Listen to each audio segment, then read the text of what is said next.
Waalaikumsalam warahmatullahi wabarakatuh. Jadi di sini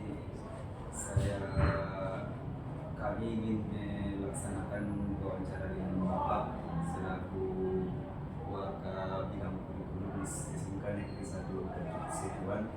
Nah, di sini untuk memenuhi tugas mata kuliah kami pada mata kuliah literasi digital.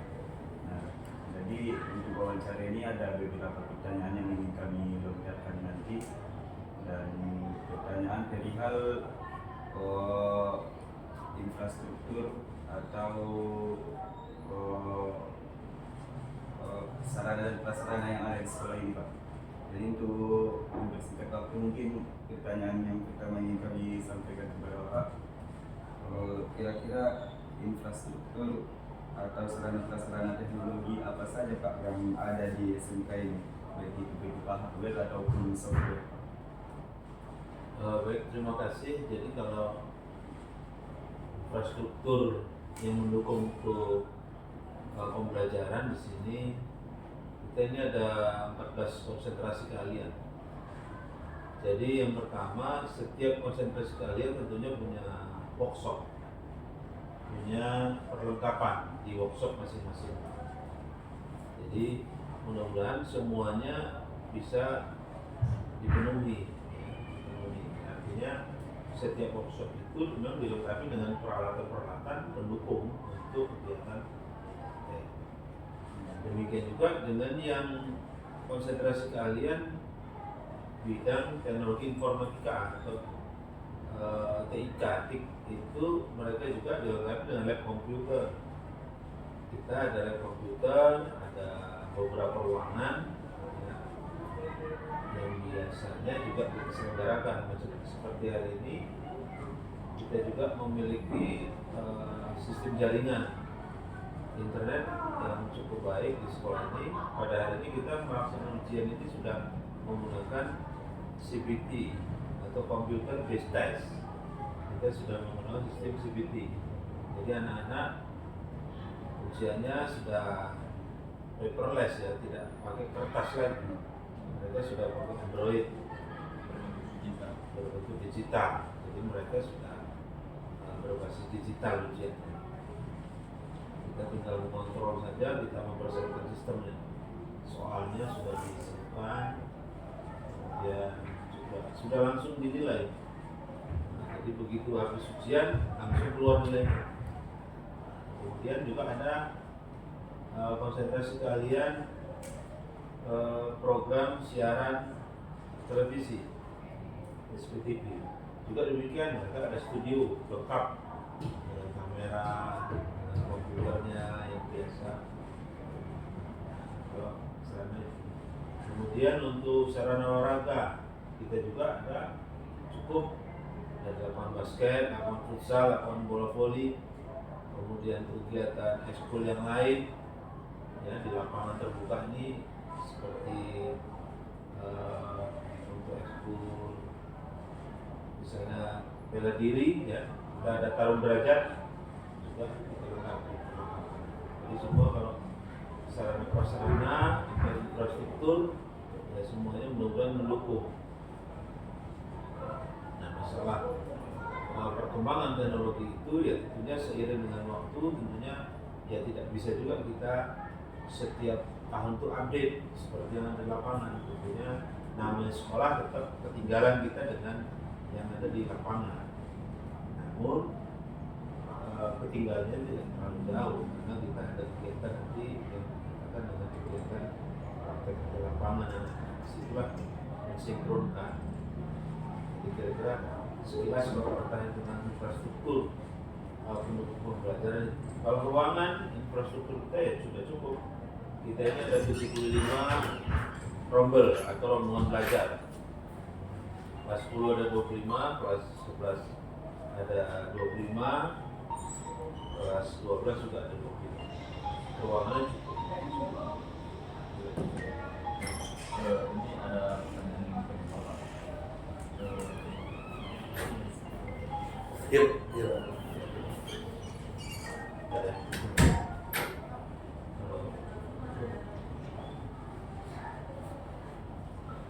Ya. Enggak, jadi paginya itu jamnya kan jam berapa gitu. Tadi nanya siapa masih belum datang dari jam setengah 8. Tadi jam setengah 8. Ya semua udah tadi itu jam. Lagi ada ya lagi ada tamu nih ya. Oh, dia itu. Terus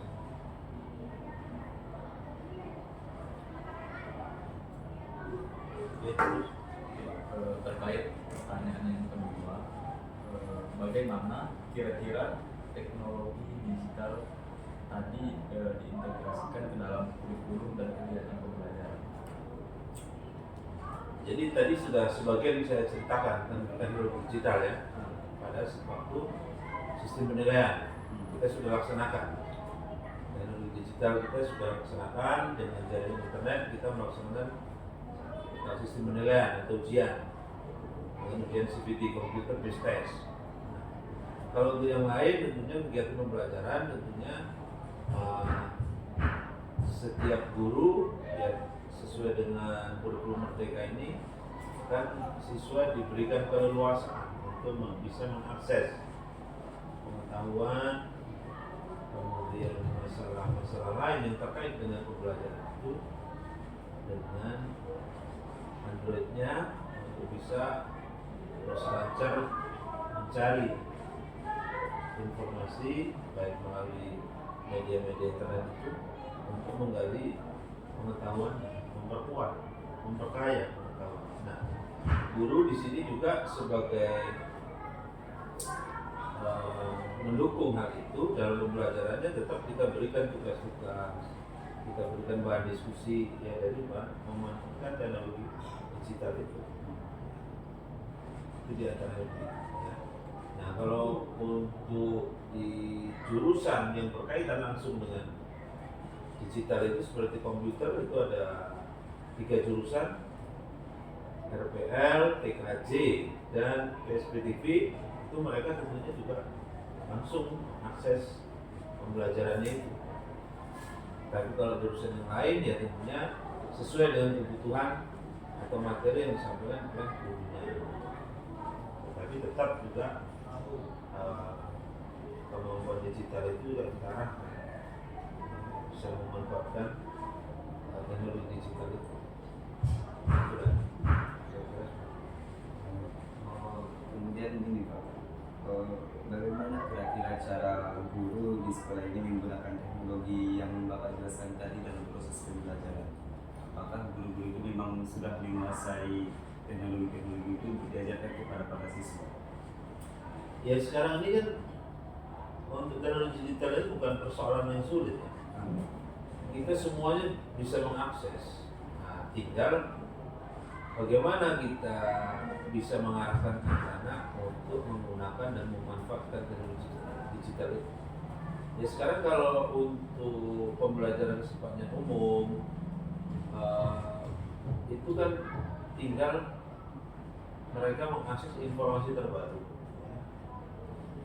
Tapi kalau berhubungan dengan masalah teknis seperti kejuruan di TKJ, di RPL, yang mereka memang menuntut untuk kemampuan mengolah, mengedit masalah digital itu tentunya sudah pasti mereka update dengan hal itu. Nah, tapi kalau pertanyaannya sampai sejauh mana kemampuan, saya pikir sudah bukan merupakan hal yang sulit sekarang. Setiap orang, bukan saja guru, murid pun bahkan lebih pintar cara mengakses informasi itu dari teknologi digital itu. Jadi yang terpenting adalah bagaimana baik siswa maupun guru bisa memanfaatkan teknologi digital itu dengan baik sesuai dengan kebutuhan mereka. Jadi kalau itu sudah bukan barang baru ya, semua kita bisa mengaksesnya, semua di tempat kita ini semuanya sudah sanggup. Apalagi siswa sekarang boleh dikatakan 80% mereka menggunakan Android, ya sudah pasti mudah mereka mengakses itu. Oke. Baik. Jadi yang selanjutnya itu Pak, bagaimana cara para siswa ini dalam menggunakan teknologi tersebut dalam proses pembelajaran. Ya, kita berikan timing ya. Kita berikan timing. Contohnya ketika ada tugas, kita berikan. Nah, tugas ini kamu kerjakan, diskusikan. Kamu bisa kembangkan melalui internet. Kamu bisa lihat. Nah, kita berikan timingnya. Kita berikan tugas yang memang mengarahkan mereka untuk membuka akses di internet. Gitu. Jadi di luar daripada itu mereka mengakses yang lain itu tidak bisa juga kita batasi mereka. Tapi yang penting di saat mata pelajaran kita itu ya kita arahkan, kita berikan tugas, kita berikan ya semacam pancingan-pancingan sehingga mereka berkeinginan untuk mencari sesuatu yang baru di situ sesuai dengan mata pelajaran kita ajarkan. Jadi tetap kita arahkan sesuai dengan hasilnya. So, untuk pertanyaan selanjutnya, kira-kira ada tidak hambatan yang dihadapi pihak SMK ini dalam penerapan teknologi digital tadi atau sarana-prasarana yang ada di sekolah ini? Kalau hambatan ya tetap ada. Hambatan tetap ada. Yang pertama hambatannya ya faktor biaya. Karena kan kalau kita mengcover semuanya jelas nggak sanggup juga. Misalnya wifi kita letakkan di mana-mana, sanggup. Tapi kita ini untuk keperluan guru kita siapkan. Seperti ini wifi di ruangan ini ada untuk manajemen. Nanti di ruangan guru otomotif di sana juga ada wifi. Di ruangan sana juga ada wifi. Ini memang di cover dari sekolah. Tapi kalau untuk anak-anak ya mungkin tidak sanggup lah, terlalu besar. Gitu kan. Jadi hambatannya ya tadi kalau ingin semuanya di cover itu dengan jumlah murid yang 2.300 orang jelas nggak mungkin karena itu berbiaya ya. Jadi kalau untuk keperluan guru, keperluan manajemen itu bisa kita berikan jaringan sampai banyak dengan wifi di sana. Itulah kemampuan sekolah. Kalau untuk maintenance-nya sendiri gimana kalau maintenance sarana-prasarana yang ada di sekolah ini? Maintenance kita auto maintenance, artinya kita maintenance sendiri. Setiap jurusan kan mereka punya teknisi. Nah, Di jurusan mana tetap ada teknisi. Jadi kalau ada masalah di jurusan mereka, maintenance ya sudah di tangan sendiri. Walaupun ada maintenance yang umum, contohnya untuk kerusakan di jaringan listrik di luar, untuk ada masalah dengan bangunan kita bocor atap, nah itu ada maintenance umum dari sekolah, ada teknisinya sudah. Tapi kalau di jurusan masing-masing ya mereka sudah punya teknisi. Kalau internal mereka ya bisa di tangan mereka sendiri. Komputer gitu juga selesai di TKJ di apa mereka punya teknisi sendiri, jadi nggak masalah itu. Maintenance perawatan maupun perbaikan. Terkait pertanyaan yang terakhir ini Pak, jadi apakah ada dampak positif dari penggunaan teknologi ini terhadap berlangsungnya proses belajar mengajar? Pasti ya, kalau dampak positifnya pasti. Pertama, pembelajaran itu bisa lebih bervariatif. Ya. Kemudian kaya akan informasi yang terbaru. Jadi selalu progresnya jelas. Kemudian juga memudahkan. Kan sekarang guru sudah lebih mudah. Tidak lagi guru itu seperti yang lama konvensional, menggambarkan materi yang diajarkan. Sekarang nggak perlu kita gambarkan, anak sudah bisa lihat gambarnya di sini. Engine, coba lihat dulu bagian engine. Kan nggak perlu kita paparkan gambar. Itu dampak positifnya. Kemudian juga siswa itu bisa lebih maju, bisa siswa itu lebih tahu duluan informasi itu daripada kita. Nah, kita tugas guru kan bukan guru di segala-galanya. Guru sekarang kan fasilitator, memfasilitasi mereka agar mereka itu punya keinginan, punya kemampuan untuk mengembangkan diri. Walaupun ya dampak negatif tetap ada. Biasa itu kalau ada positif pasti ada negatif. Negatifnya karena siswa itu diberikan keleluasan untuk megang Android, itu di waktu kosong mereka tetap menggunakan handphone itu pada pada hal yang kurang pas, contohnya bermain game. Kita perhatikan setiap ada jam kosong waktu istirahat mereka main game. Nah itu dampak kurang baik.